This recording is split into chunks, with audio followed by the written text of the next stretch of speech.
सबसे प्यारी है, माँ तू जग में न्यारी है। माँ तू सबसे प्यारी है, माँ तू जग में न्यारी है। अपने आंचल में रखना, अपने आंचल में रखना, हमें वरदानों से भरना। माँ तू सबसे प्यारी है, माँ तू जग में न्यारी है। माँ तू सबसे प्यारी है, माँ तू जग में न्यारी है। पिता, पुत्र और पवित्र आत्मा के नाम पर आमीन। आप सबों को जय यीशु। हम लोग परिवार एक स्वर्ग है, इस सब्जेक्ट पर मनन चिंतन करते आ रहे हैं। विशेष रूप से हमारा स्वर्ग जैसे घर को हम लोग कैसे नरक बना रहा है। बीती कुछ क्लासों से हम लोग एक एक पॉइंट उसी पर मनन चिंतन कर रहे हैं। उस स्वर्ग जैसे घर नरक का रूप कैसे धारण कर रहा है, कौन कौन सा पाप, कौन सा कमियां हमारे घर को नरक बना रहा है, ताकि हम उन कमियों से बाहर निकले, घर को स्वर्ग बना करके रख सके। आज हम लोग मनन चिंतन के लिए प्रवक्ता ग्रंथ अध्याय 21 वाक्य 9 को उठाया है। Sirach chapter 21 verse 9। प्रवक्ता ग्रंथ अध्याय 21 वाक्य 9, वहां पर लिखा है, जो पराये धन से अपना घर बनाता है, वह मानो अपने मकबरों के लिए पत्थर बटोरता है। पराये धन यदि हमारे घर में आएगा, हमारा घर संकट में होगा, हमारा घर नरक होगा। साथ ही साथ सूक्ति ग्रंथ प्रोवर्ब्स अध्याय 15 वाक्य 27, चैप्टर 15 वर्स 27, पाप की कमाई एकत्र करने वाला अपना घर संकट में डालता है। पाप की कमाई हमारे घर में अगर रखेगा, हमारा घर संकट में धीरे धीरे नरक जैसे बन जाएगा। आइए इन बातों पर हम लोग आज मनन चिंतन करेंगे। उससे पूर्व में अपने हृदय में प्रभु को लाएं। प्रभु हमारे हृदय को आलोकित करे। प्रभु हमें वचनों को अच्छी तरह समझाएं। प्रभु हमें एक नया जीवन जीने के लिए कृपा दें।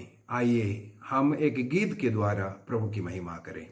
हालेलुया, हालेलुया, हालेलु, हालेलुया, हालेलुया, हालेलुया, हालेलु, हालेलुया।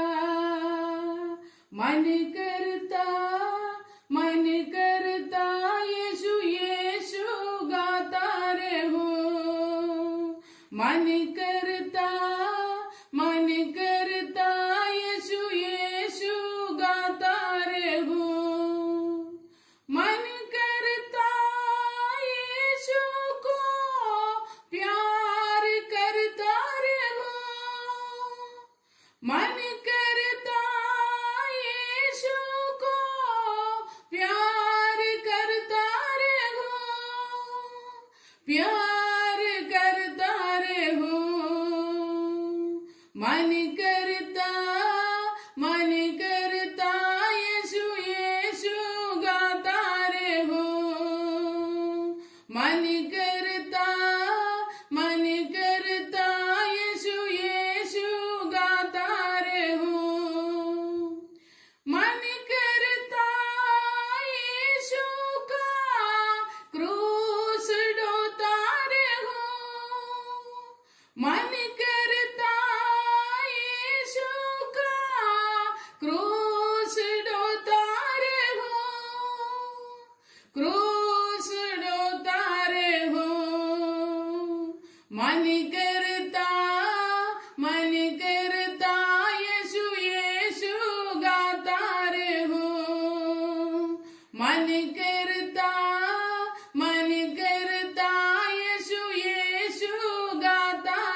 प्यार बोता रहूं मन करता यीशु यीशु गाता रहूं मन करता यीशु यीशु गाता रहूं यीशु यीशु गाता रहूं यीशु यीशु गाता रहूं। हे प्यारे यीशु, हम तेरी स्तुति करते हैं, आराधना करते हैं, तुझे धन्यवाद देते हैं प्रभु।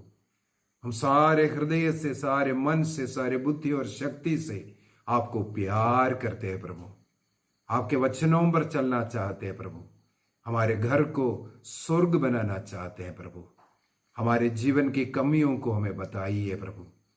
हमारे कमियों को अपने जीवन से निकाल करके हमारे घर को स्वर्ग बनाने का पवित्र आत्मा की शक्ति हमें प्रदान कीजिए प्रभु। आमीन। हम लोग आज पराय धन के विषय में मन चिंतन करेंगे।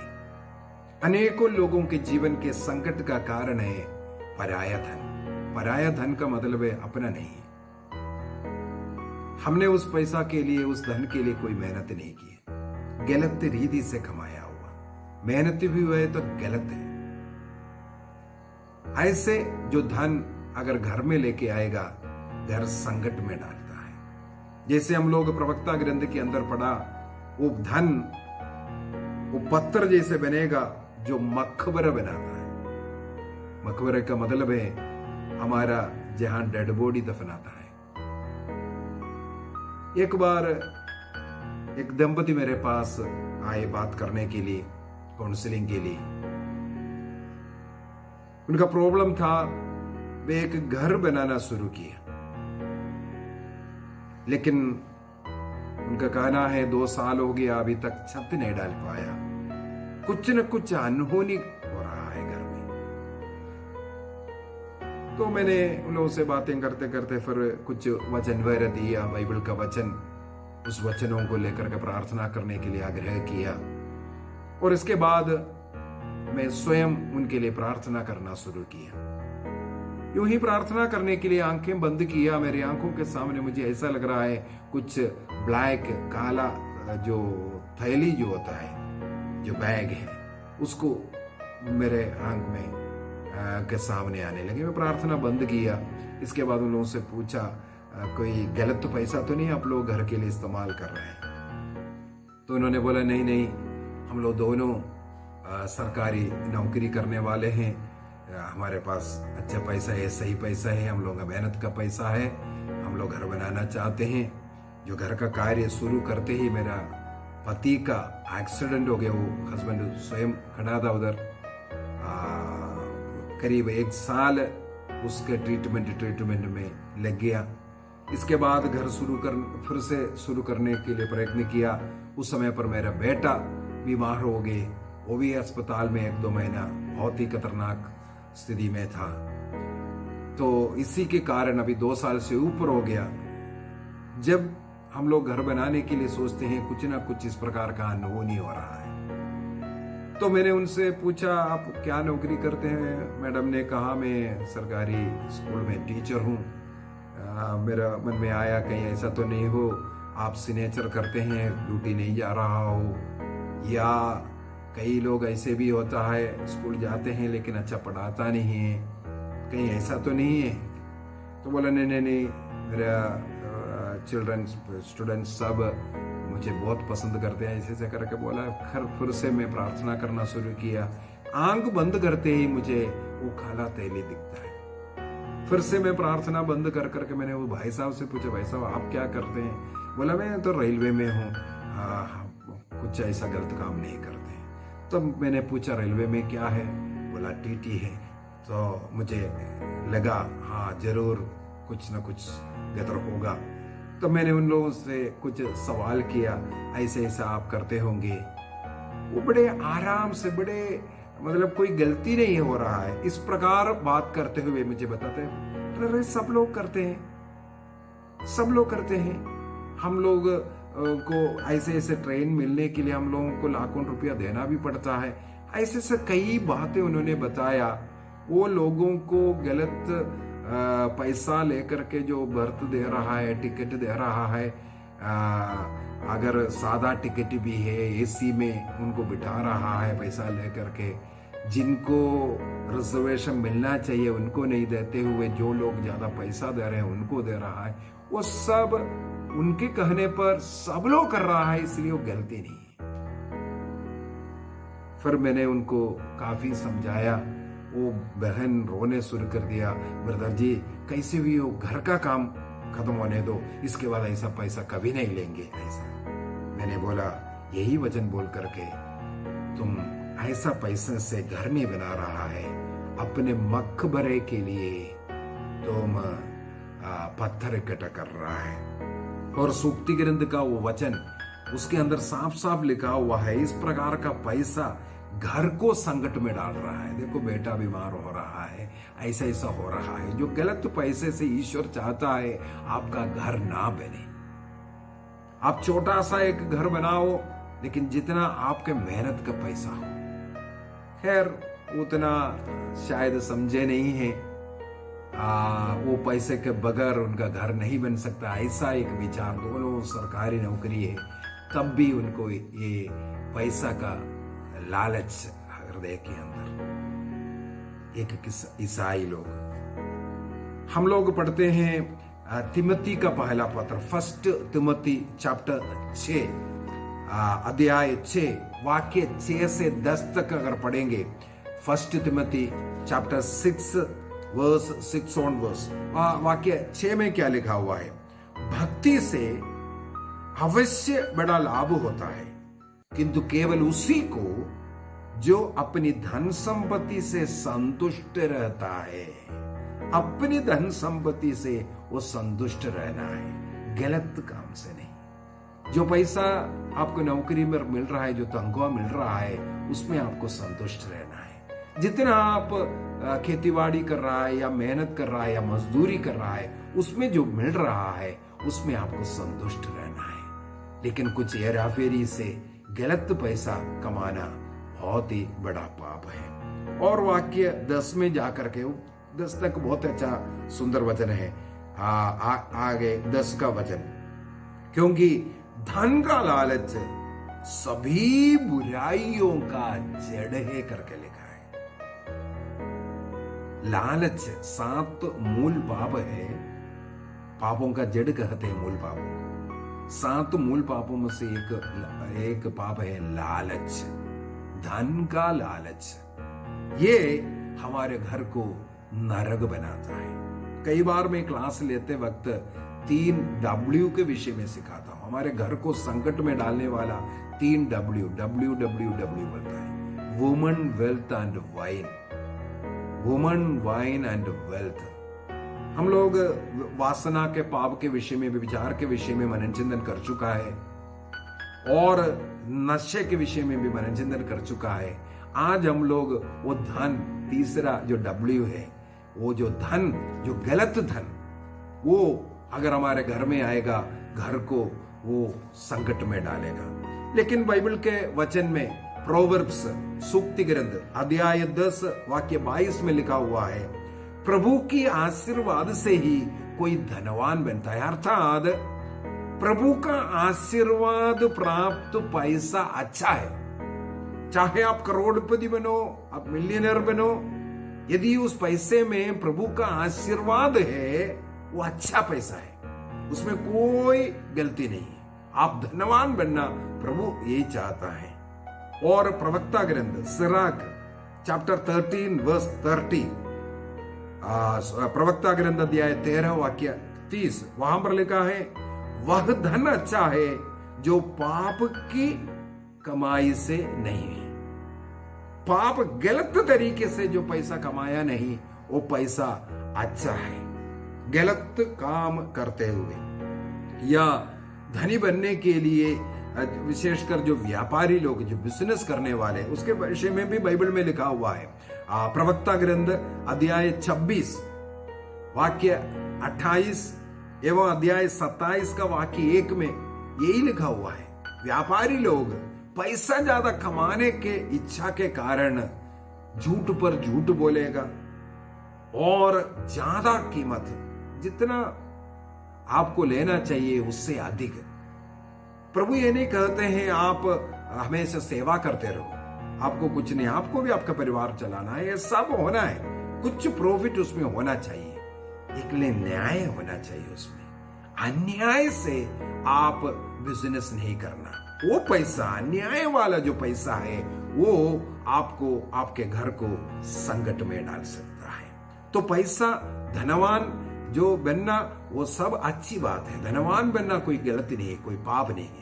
किसी को धनवान बनना है, वो आशीष प्रभु का आशीष है, वो आशीष प्रभु का है। अर्थात आशीष प्राप्त तो पैसा कोई गलत पैसा नहीं है। कौन सा पैसा आशीष प्राप्त है? जिसमें हमारा मेहनत है, सच्चाई के, सत्य के राह पर है। कई लोग किराए के मकान पर जाते हैं, लेकिन वो मकान बाद में खाली नहीं करते, उसके लिए कोर्ट केस। मुझे एक भाई ऐसा मालूम है, उनका घर उन्होंने किराए पर दिया, वो किराएदार बाद में खाली नहीं कर रहा है, वो घर उनका है बोल करके वो इसके बाद निकल नहीं रहा है, इसके बाद कोर्ट केस चल रहा है। कितना तकलीफ है। कई लोग चोरी करते हैं, दूसरों को धोखा देते हैं, पैसा कमाने के लिए क्या क्या नहीं करते हैं। जैसे पिछले क्लास में मैंने बोला, दारू बनाता, दारू बेचता, दारू पीता, ये सब पाप है, अन्याय का। किसी के घर उजाड़ने के बाद, नष्ट करने के बाद आप आपका घर को बनाना आप चाहते हैं, नशा बना करके पिलाना, किसी के जिंदगी को आप खराब कर रहे हैं।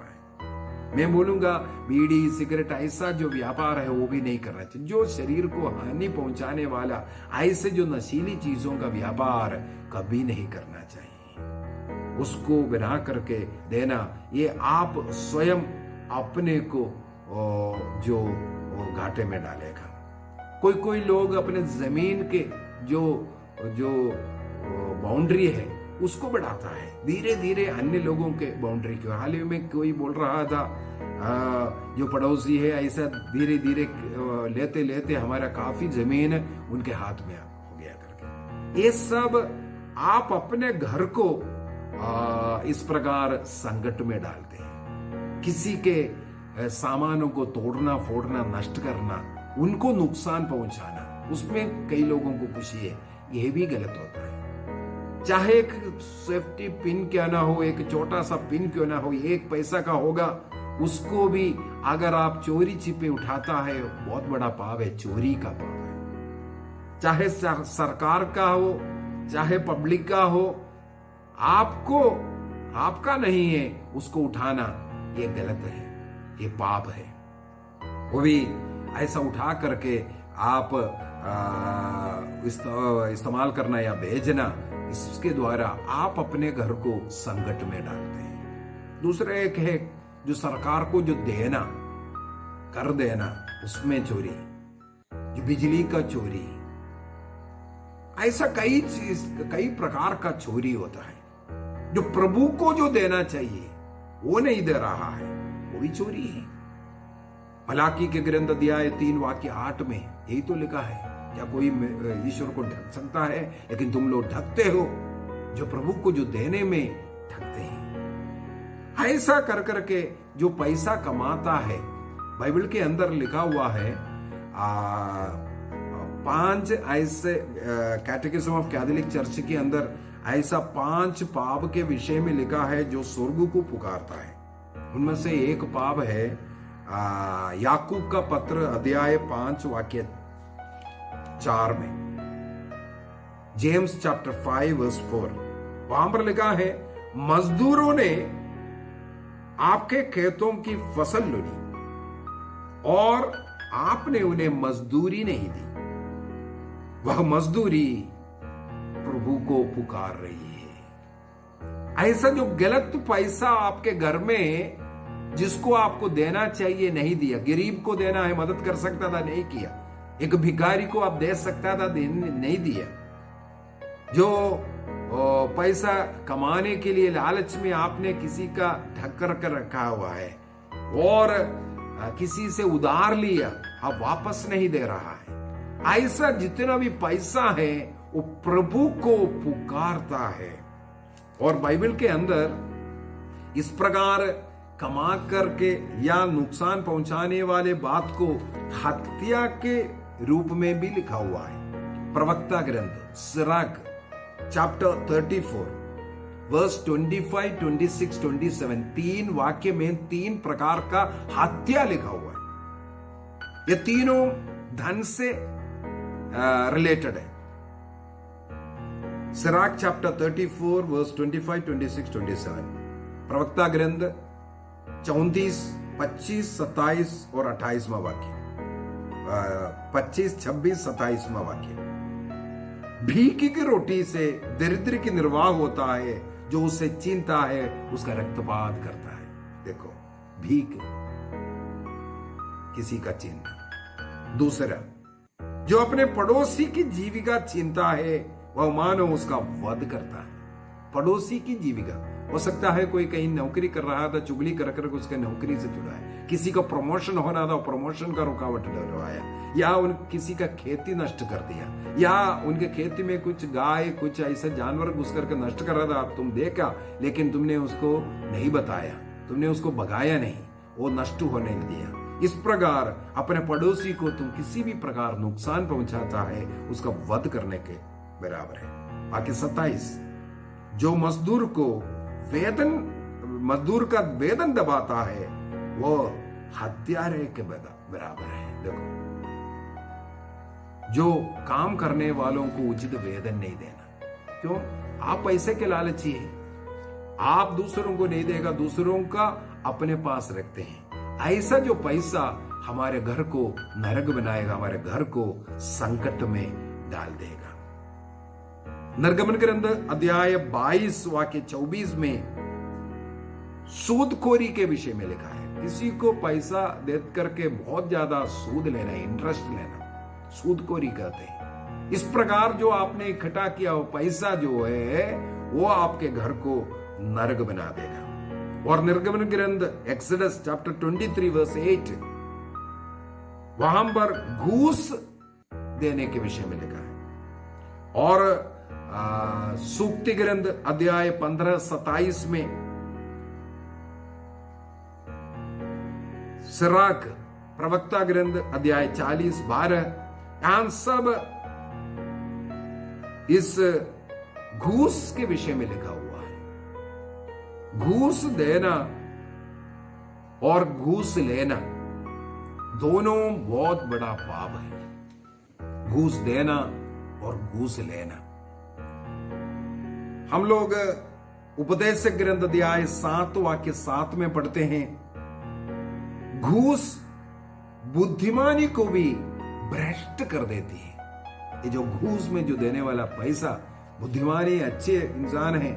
आजकल सरकार में कई चीजें ऐसा सुनने में आता है, घूस लेने के कारण कुछ परसेंटेज कोई अच्छे कार्य करने के लिए था, लेकिन कुछ परसेंटेज काटते हैं। ऐसे ऐसे जो भी 420 जो करते हैं पैसे के पीछे, बड़े बड़े अधिकारी लोग आज जेल में बंद होता है, मंत्री लोग जेल में बंद हो रहा है। ये सब इस प्रकार के लालच के कारण घर को संकट में डालता है। थोड़ा सा पैसे के लिए जो प्रभु दिया है उस पर प्रभु को धन्यवाद देते हुए अच्छा जीवन नहीं जी रहा है, धन्यवाद के साथ नहीं जी रहे हैं। बाइबल के अंदर भी ऐसे कई उदाहरण हैं। यदि हम प्रेरित चरित्र अध्याय 5 वाक्य 1 से आगे पढ़ेंगे, वहां पर अननियास एवं सफीरा के विषय में लिखा हुआ है। अपना ही धन था, उसको खेतीबाड़ी सब बेच करके वो पैसा आदिम कलीसिया में शिष्य लोगों को देता था, सब लोगों में बांट करके सब लोग बड़े खुशी के साथ रहते थे। तो अननियास और सफीरा भी अपना खेतीबाड़ी खरीदा, लेकिन एक भाग अपने पास रख करके बोला, हाँ पूरा धन मैं दे रहा हूं। यहां पर पेतरुस पूछते हैं, तुम पवित्र आत्मा के विरुद्ध ऐसा पाप किए? गर्भ को ढकना का निर्णय। अननियास एवं सफीरा का मृत्यु का कारण वो पैसा है, अपना ही पैसा था, लेकिन उसके ऊपर झूठ बोला, ईमानदार नहीं रहा। उसी प्रकार यूदस के विषय में यदि हम लोग यूहन्ना के सुसमाचार अध्याय 12 वाक्य 6 को पढ़ेंगे, वाक्य 1 से लेकर के हम लोग पढ़ते हैं। ईसा मसीह बेथानिया के एक घर में बैठा हुआ था। वहां पर मरियम नाम की महिला आकर के बहुमूल्य इत्र लेकर के उनके पैरों पर डालते हैं, एक बार सिर पर डालते हैं, ऐसे ऐसा कर करके हम लोग पढ़ते हैं। वहां पर ये यूदस बोलते हैं ये बेच करके 300 दिनारा के लिए बेचना चाहिए था, और ये क्यों ऐसा पैर में डाल करके ये खराब किया। वहां पर वाक्य 6 में लिखा हुआ है, जॉन चैप्टर 12 वर्स 6, ये गरीबों के प्रति प्यार के कारण नहीं, बल्कि यूदस उनके पास थैली रखता था। जो लोग भेंट डालते थे वो थैली खजांची यूदस था। उस थैली से अपने लिए चुपके से वो पैसा हटाता था, निकालता था। इस कारण इसने बोला। यूदस का अंत कैसे हुआ वो भी देखो, खुदकुशी किया, फांसी लगाई, पेट फट गया। उनका जिंदगी का इस प्रकार का अंत का पीछे का कारण भी है धन के प्रति लालच। 30 चांदी के सिक्कों के लिए अपने गुरु को पकड़ाने वाला। पैसे के लालच में इस प्रकार हम अपने जीवन को, अपने परिवार को जोखिम में डालते हैं। स्वर्ग जैसे घर इस प्रकार नरक बनते हैं। सूक्ति ग्रंथ अध्याय 20 वाक्य 17 में लिखा है, प्रोवर्ब्स चैप्टर 20 वर्स 17 में लिखा है, किसी को झूठ की रोटी भले ही मीठा लगता है, लेकिन वो मृत्यु की ओर लेके जाता है। ऐसा गलत कमा कर रखना कई लोगों के लिए वो अच्छा एक कार्य जैसे लगता है, अच्छा लगता है। दूसरों को ठगना, चोरी करना, बेईमानी करना या घूस दे करके कुछ कार्य करवाना, कई लोग सोचते हाँ इसके द्वारा मेरा एक कार्य हुआ। मैं मेरे जीवन का एक छोटा सा उदाहरण बताता हूं। मैं पहले आर्मी में सर्विस करता था। आर्मी से रिटायर होने के बाद 95 में मैं रिटायर हुआ। 96 में जहां मेरा पत्नी काम करती है, उसी सेंट्रल गवर्नमेंट डिफेंस मिनिस्ट्री का फैक्ट्री में मुझे एक अच्छा पोस्ट में नौकरी मिल रहा था। रिटन टेस्ट हुआ, इंटरव्यू हुआ, मैं पास भी हुआ था, लेकिन नौकरी पर ज्वाइन करने के लिए वहां घूस देना था।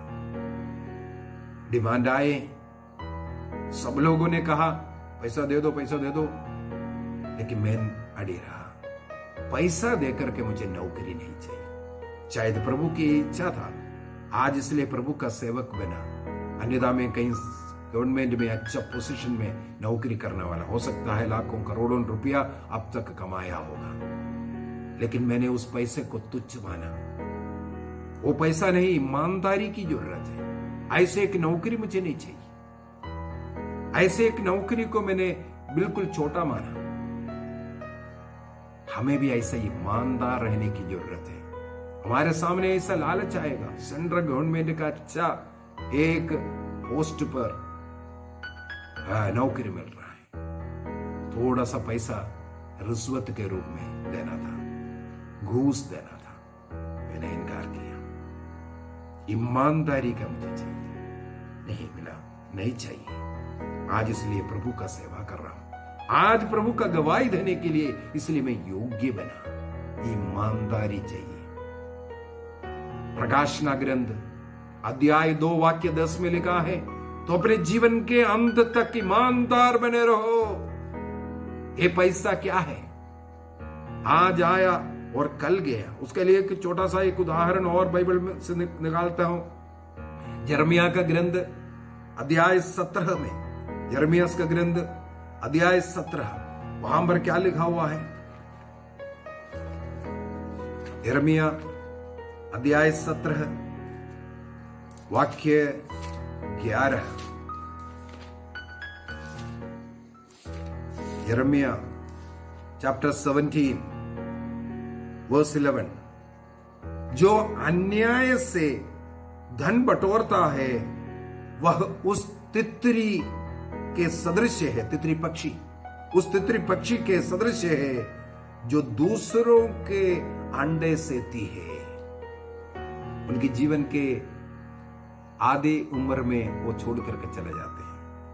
जब वो बच्चा बड़ा होता है उड़ करके चले जाता है। दूसरों के अंडे को सेती थी, अपना बच्चा मान करके उसको पालन पोषण सब किया, लेकिन वो पक्षी उड़ने लायक बन गए। ये तितरी को छोड़ करके अपने समुदाय में, अपने समूह में चले गए, जिसके पास जाना था वो चला जाता है। तो इस प्रकार कई लोग गलत धन को इकट्ठा करता है, उसको स्वयं को नहीं मालूम कल इसको कौन खाएगा। हम कुछ लेकर के संसार में नहीं आया, कुछ लेकर के जाएंगे भी नहीं। जो ऐसा गलत पैसा इकट्ठा कर रहा है उसका कई गुना लेकर के हमारे घर से चले जाएगा।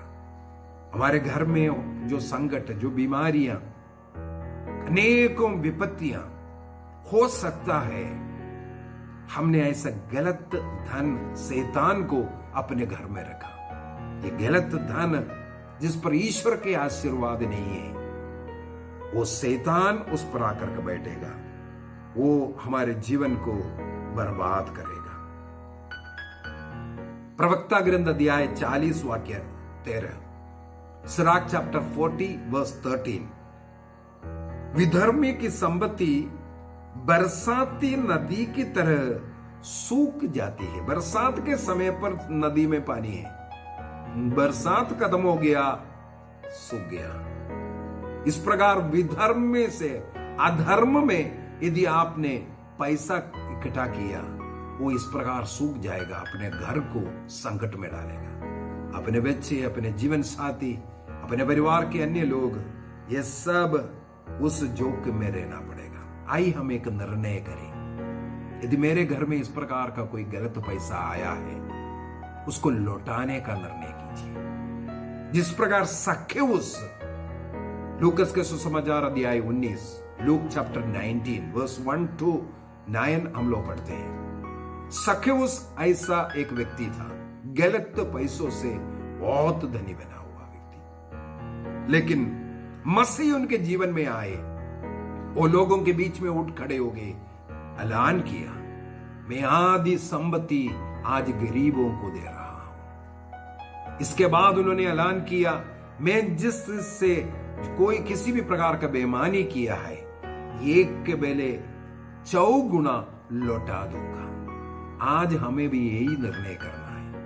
यदि मेरे जीवन में मैंने ऐसा कोई गलत पैसा, गलत रीति से धन कमाया, अपने घर में लाया, जो मेरा नहीं है, और अन्य लोगों को हानि पहुंचाने वाला कार्य करते हुए, चोरी करते हुए, दारू बेचते हुए, या अन्य किसी भी अन्याय के द्वारा घूस दे करके कोई कार्य किया हो, इस प्रकार कोई भी कार्य किया है, उसके लिए हमें पश्चाताप करना है, एक अच्छा पाप स्वीकार करना है, और प्रॉपर प्रायश्चित जिस प्रकार सक्केउस ने किया, वो धन को अपने पास से, अपने घर से निकालना पड़ेगा। जब तक वो निकालेंगे नहीं, हमारा घर संकट में रहेगा। कई लोग पाप स्वीकार करते हैं, लेकिन वो पैसे को निकालने के लिए तैयार नहीं होते। जो गलत इकट्ठा किया हुआ है, वो धन को अपने पास से, अपने पॉकेट से निकालना पड़ेगा। सही प्रायश्चित जो गलती से लेके आया है, उसको निकालने में है। उस व्यक्ति को यदि हम दे सकते हैं, दे दीजिए। अन्यथा कहीं ऐसा ऑर्फनेज गरीबों को दीजिए, चर्च में डाल दीजिए। चर्च के लिए प्रभु का बाइबल में वचन है, इस प्रकार का पैसा प्रभु को स्वीकार्य नहीं है गलत रीति से, लेकिन आप प्रायश्चित के रूप में जो डाल रहा है वो स्वीकार्य होता है। गलत कमाया हुआ पैसा डालेगा, वो ईश्वर को स्वीकार्य नहीं। बल्कि आप अगर प्रायश्चित करते हुए काम, ऐसा गलत काम खत्म कर दिया, इसके बाद वो पैसा को निकालने के लिए यदि आप चर्च को दे रहे या गरीबों में बांट रहा है, वो प्रभु के लिए स्वीकार्य है। सक्केउस के समान एक अच्छा प्रायश्चित करते हुए, जो मेरा नहीं है, पराया धन मेरे घर में है, उसको निकालेंगे, मेरा घर स्वर्ग बनेगा। प्रभु यीशु मसीह ने कहा, आज इस घर में मुक्ति का आगमन हुआ। आइए हम अपनी आंखों को बंद करें, मनन चिंतन करें। हमने कभी किसी का लेने के बाद नहीं लौटाया हो, पवित्र बाइबल में बहुत सुंदर तरीके से लिखा है। प्रवक्ता ग्रंथ अध्याय 29 वाक्य 1 से 10 तक। Sirach chapter 29 verse 1 to 9। कई लोग पैसा उधार लेते हैं, कई लोग मेहनत नहीं करते हैं, दूसरों को जाकर के मांगने में, हाथ फैलाने में उन्हें कोई लज्जा नहीं होता और लेने के बाद वापस नहीं देता है। इसके विषय में पवित्र बाइबल हमें सिखाते हैं। वाक्य 1 से, जो अपने पड़ोसी को उधार देता वह दयालु व्यक्ति है। जो उधार देने वाला दयालु व्यक्ति है। जो उसकी सहायता करता वह आज्ञाओं का पालन करता है। कोई इस प्रकार अच्छाई सोच कर करके अपने पड़ोसी का मदद करना, मेरे भाई का मदद करना सोच कर देता है, वो अच्छा कार्य करता है प्रभु के सामने। इसके बाद वाक्य 2 में लिखा है, जो पड़ोसी को अगर जरूरत है उसे उधार दो। और इसके बाद लिखा है, और समय पर अपने पड़ोसी के ऋण चुकाना है। वाक्य 4 में क्या लिखा है, अनेक लोग उधार को संयोग से मिला हुआ खजाना समझते। वो मुझे खजाना मिल गया, वापस देने की जरूरत नहीं, प्रभु ने दिया, मेरे को जरूरत था, प्रभु ने फलाना भाई को भेज करके मेरे सहायता करवाया। एक गलत विचार है। किसी का भी एक पैसा भी लिया है उसको लौटाना है। हम अपने घर को संकट में डालते हैं। वाक्य 10 में क्या लिखा है, पूरा अच्छा ना है। वाक्य 6 में लिखा है, किंतु लौटाने का समय आने पर विलंब करते हैं, बहाना बनाते हैं और असमर्थता प्रकट करते हैं। इसके बाद रोना शुरू करेंगे, मेरे पास ये नहीं है, वो नहीं है। इसके बाद वाक्य 10 में जाते हैं, समय की कमी। कुछ लोग उधार नहीं देते हैं। ऐसे लोग दुष्ट नहीं है। क्यों नहीं देते हैं? क्योंकि उनके जीवन में एक बार उधार दे करके पछताना पड़ रहा है। किसी को जरूरत में मदद किया लेकिन लौटा नहीं रहा है। इसलिए वाक्य 10 में लिखा है, कुछ लोग उधार नहीं देते, वे दुष्ट नहीं, किंतु व्यर्थ धोखा खाने से वे डर रहा है। धोखा देने वाला ऐसे कई लोग हैं। भाई बन करके, पड़ोसी मान करके, दोस्त मान करके उधार लेते हैं। अब भी लौटाता हूं, सैलरी मिलते ही लौटाता हूं, ऐसे ऐसे बोल करके लेते हैं। इसके बाद बातें नहीं करते, दूर भागते हैं, बहाना बनाते हैं। कई उदाहरण है मेरे पास।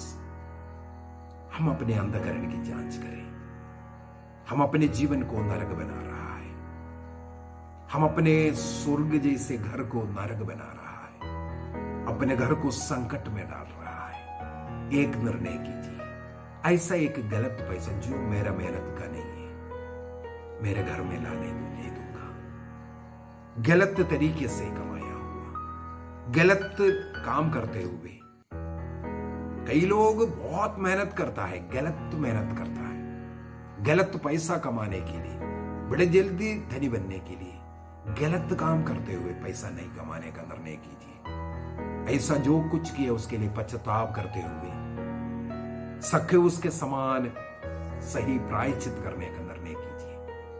प्रभु हमें, हमारे परिवार को आशीष प्रदान करे। पिता, पुत्र और पवित्र आत्मा के नाम पर आमीन।